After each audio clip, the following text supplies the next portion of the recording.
अस्सलाम वालेकुम, this is Sajjad Awan. आज का हमारा टॉपिक है एवोगैड्रोस नंबर का। एवोगैड्रोस नंबर की अगर बात करें तो ये क्या होता है, हमारे पास एक नंबर है जो क्या बताता होता है कि कितने पार्टिकल्स मौजूद हैं गिवन अमाउंट ऑफ सब्सटेंस में। अब गिवन अमाउंट ऑफ सब्सटेंस में हम कैसे इसको फाइंड करेंगे, तो सबसे पहले इसके इंट्रोडक्शन में जहां मैंने टॉपिक मेंशन किया हुआ है वहीं पे मैंने इसका नंबर की वैल्यू भी लिख दी है। कितनी वैल्यू होती है इसकी? 6.02 इंटू 10 रेज़ दी पावर कितना होता है? 23 होता है। ठीक है, अब यहाँ पे क्या है, हमने एक चीज ध्यान में रखनी है कि स्टूडेंट्स क्या करते हैं, ये जो 23 है इसको वो AMU वाली वैल्यू से मिक्स कर लेते होते हैं, या उनको भूल जाती होती है वैल्यू कि इसके साथ क्या होता था, 23 के साथ माइनस क्या आता है, 24 आता है। तो आपने एक चीज ध्यान में रखनी है, पार्टिकल्स हमेशा क्या होते हैं, पॉजिटिव वैल्यू के अंदर होते हैं, नेगेटिव वैल्यू में पार्टिकल्स नहीं आते होते। ठीक है, तो यहां पे क्या होगा, जो एवोगैड्रो नंबर होगा ये पॉजिटिव वैल्यू के साथ हमेशा आएगा, नेगेटिव वैल्यू में नहीं आएगा। ठीक है, दूसरी चीज इसका इंट्रोडक्शन अगर देखें तो इसको अगर हम जैसे वो बोलना चाहें कि ये होता क्या है एवोगैड्रो नंबर, तो क्या होता है, number that has to calculate the particle in a given amount of matter. कि कोई भी चीज रखी हुई है उसमें जो नंबर हमें पार्टिकल्स कैलकुलेट करने में हेल्प करता है उसको हम क्या कहते हैं, एवोगैड्रोस नंबर कहते हैं। अब इसकी जो डेफिनेशन बुक में मेंशन की हुई है वो काफी कॉम्प्लेक्स करके लिखी हुई है, जिसको मैंने आसान वर्डिंग में लिखा है यहाँ। और वो क्या लिखा हुआ है, Avogadro's number is the number of particles in 1 mole of a substance. ये इंतहाई सादा तरीन डेफिनेशन बनती है, जबकि जो बुक वाली डेफिनेशन है उसके अंदर उन्होंने क्या किया, इस सारी इसकी एक्सप्लेनेशन को भी साथ लिख दिया है। एक्सप्लेनेशन को आप अलग से लाइन बना के लिख लें तो याद करना बहुत आसान होगा। कैसे कि आप लिखें number of particles in 1 mole of substance, और फिर आगे पार्टिकल्स को एक्सप्लेन कर देंगे। पार्टिकल्स कौन कौन से हो सकते हैं, पार्टिकल्स कौन कौन से हो सकते हैं, पार्टिकल्स 3 तरह के हो सकते हैं, एटम हो सकते हैं, मॉलिक्यूल्स हो सकते हैं, आयंस हो सकते हैं। ठीक है, मोल्स की अगर बात करें तो मोल्स की भी कैटेगरीज होती हैं, जो हमने पहले टॉपिक में पढ़ा है कि मोल का दूसरा नाम क्या होता है, अगर वो एलिमेंट है या एटम्स होंगे तो उनके मोल को क्या बोलते होते हैं, ग्राम एटम बोलते होते हैं। अगर वो क्या हो, मॉलिक्यूल्स हो, पार्टिकल्स, तो उनके मोल को क्या बोलते होते हैं, ग्राम मॉलिक्यूल बोलते होते हैं। और अगर वो क्या हो, पार्टिकल्स आयंस हो, तो उसके जो हमारे पास मोल होता है उसको क्या बोलते हैं, ग्राम आयन बोलते हैं। एक चीज बुक में मेंशन नहीं की हुई कि अगर आयंस होंगे या आयनिक कंपाउंड के फॉर्मूला यूनिट्स होंगे तो फिर उसको क्या कहेंगे, ग्राम फॉर्मूला कहेंगे। ये दोनों सेम होते हैं, ग्राम आयंस या फिर ग्राम फॉर्मूला और फॉर्मूला यूनिट्स। नेक्स्ट आते हैं कि इसको हम जब लिखेंगे, ये जो हमने लिखा है तो आप जो बुक में लिखे हुए क्यों लिखी हुई है, it is the number of particles की जगह पे क्या लिखा हुआ है, atom molecule ions in 1 gram atom gram molecule gram ion of an element respectively लिखा हुआ है, कि तरतीब आपने फिर ज़हन में रखनी होगी।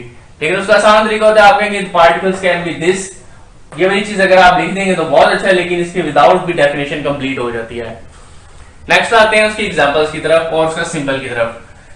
सिंबल जो होता है वो गैड्रोस नंबर का वो क्या होता है, Na होता है। अब Na के मुख्तलिफ वेरिएंट्स केमिस्ट्री के अंदर मिलते होते हैं। एक Na ये होता है, आपने पढ़ा हुआ होगा, ये किसके लिए होता है, सोडियम के लिए होता है। तो N कैपिटल A अगर स्मॉल वाला लिखा हुआ है तो वो सिंबल गलत है, वो किसका होता है, सोडियम का सिंबल होता है।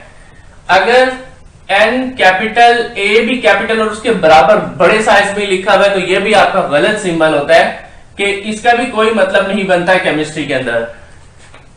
यहां पे जो ये Na होगा वो किस तरह लिखेंगे, N भी कैपिटलाइज्ड होगा, A भी कैपिटलाइज्ड होगा, लेकिन A को कहां पे लिखा जाएगा, सबस्क्रिप्ट के अंदर लिखा जाएगा। वो कहां पे होगा, नीचे करके छोटा सा लिखा जाएगा। एग्जांपल्स देखते हैं। एवोगैड्रोस नंबर में क्या होता था, 1 मोल के पार्टिकल्स, और 1 मोल के अंदर कितने पार्टिकल्स होते हैं, जितना एवोगैड्रो नंबर होता है, कितना होता है, 6.02 into 10 raised to the power 23। यही तो डेफिनेशन है ना, Avogadro's number is the number of particles in 1 मोल, के 1 मोल के पार्टिकल्स का ये क्या होता है, नंबर होता है। अब देखें यहां पे अगर हाइड्रोजन का 1 मोल है, 1.008 ग्राम हाइड्रोजन, वो 1 मोल हाइड्रोजन के बराबर होती है, और उसमें कितने एटम होते हैं, 6.02 into 10 की पावर 23 एटम ऑफ हाइड्रोजन होते हैं।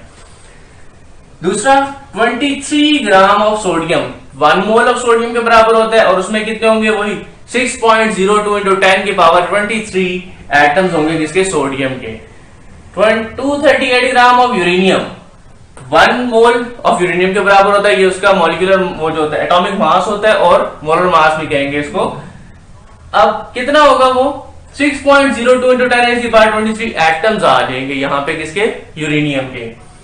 कार्बन और मैग्नीशियम की एग्जांपल जो है वो उन्होंने पैराग्राफ के अंदर मेंशन की हुई है और पैराग्राफ में मेंशन करके उन्होंने क्या बताया हुआ है कि एक कॉन्सेप्ट देने की कोशिश की है कि इस मोल्स के जो पार्टिकल्स काउंट करने का तरीका है उसका मतलब क्या बनता है। वो कहता है यहाँ पे देखें इन दोनों के वजन में कितना डबल आ रहा है कि कार्बन से डबल किसका वजन है, मैग्नीशियम का। एटम के हिसाब से देखें तो कार्बन का 12 AMU होता है और मैग्नीशियम का कितना होता है, 24 AMU होता है। और अगर इनके मोल्स का देखें तो 1 मोल कार्बन का 12 ग्राम का होता है, 1 मोल इसका 24 ग्राम का होता है। तो अब वो कहता है दोनों के अंदर पार्टिकल्स बराबर हैं, तो इसका मतलब एक शॉर्ट क्वेश्चन बनेगा आपका इनके ऊपर, बहुत मशहूर बहुत इंपॉर्टेंट शॉर्ट क्वेश्चन एक्सरसाइज के अंदर दिए हुए हैं। एक्सरसाइज का क्वेश्चन नंबर 9 है बड़ा, उसको हम लास्ट में पढ़ेंगे किस तरह होता है। अब वहां पे ये वाली कैलकुलेशन बहुत ज्यादा इस्तेमाल होगी, तो आपने इसको जो अच्छी तरह प्रिपेयर करना है इस टॉपिक को, ये पहले चैप्टर का मोस्ट इंपॉर्टेंट टॉपिक है बड़ा, कि जिसका क्वेश्चन लाजमी आता है। अब यहाँ पे क्या होगा, एक कॉन्सेप्ट दिया उन्होंने कि मैग्नीशियम क्योंकि डबल वजन वाला होता है एटम, तो अगर हमने दोनों के बराबर एटम रखने हो तो फिर क्या होगा, हमें 2 गुना वजन करना पड़ेगा मैग्नीशियम का। मिसाल के तौर पे इसको उन्होंने यूं मेंशन किया हुआ है कि अगर 5 ग्राम कार्बन हो और 10 ग्राम, क्योंकि 5 का डबल कितना होता है 10 ग्राम होता है, मैग्नीशियम हो तो दोनों के सेम नंबर ऑफ एटम आएंगे। ठीक है, कि अगर हमें दोनों के बराबर एटम लेने हो, वो 6.02 नहीं कोई और वैल्यू लेनी हो, बराबर लेने हो, तो फिर क्या होगा 5 ग्राम कार्बन और फिर उसके डबल लेनी पड़ेगी क्या, मैग्नीशियम। या एक और मिसाल लिखते हैं कि अगर हमने 2 ग्राम कार्बन लें तो इसके साथ कितने ग्राम हमें चाहिए होगी मैग्नीशियम, 4 ग्राम मैग्नीशियम चाहिए होगी, तो फिर भी दोनों के अंदर क्या होंगे, सेम एटम होंगे। एक और रिएक्शन करवाना है हमने और वहां पे भी हमने क्या करनी है, बराबर एटम का रिएक्शन करवाना है कार्बन और मैग्नीशियम को। तो अब क्या करेंगे, लेट्स सपोज हम क्या करें, हमारे पास है कार्बन कितनी 6 ग्राम कार्बन है, ठीक है, तो मैग्नीशियम कितनी चाहिए होगी फिर उसके साथ 12 ग्राम चाहिए होगी। वो कहता है डबल चाहिए होगी, क्योंकि उसकी वजह क्या है, magnesium is twice heavier than carbon atom. ऊपर वाली एग्जांपल में ये वाला एक बड़ा मशहूर शॉर्ट क्वेश्चन बनता होता है कि 23 ग्राम सोडियम और 238 ग्राम यूरेनियम दोनों में बराबर क्या होते हैं, पार्टिकल्स होते हैं, बराबर एटम्स होते हैं। क्यों बराबर एटम्स होते हैं, क्योंकि यहां पे क्या होगा 23 ग्राम सोडियम में 1 मोल होगा और 1 मोल में क्या होगा 6.02 इंटू 10⁻23 एटम्स होंगे, पहली चीज। दूसरा यहां पे क्या होगा 238 ग्राम, वो भी 1 मोल के बराबर होता है और उसमें भी कितने होंगे 6.02 इंटू 10⁻23 होंगे। तो हम यहाँ पे आंसर में बताएंगे क्योंकि दोनों 1-1 मोल के बराबर है। 23 ग्राम सोडियम भी 1 मोल होता है, 238 ग्राम यूरेनियम भी क्या होता है 1 मोल होता है। और अगर नंबर ऑफ मोल सेम है तो नंबर ऑफ पार्टिकल्स भी क्या होंगे, सेम होंगे। चाहे वजन में फर्क होगा, लेकिन यहाँ पे वजन में फर्क है लेकिन पार्टिकल्स क्या है, सेम है। ठीक है।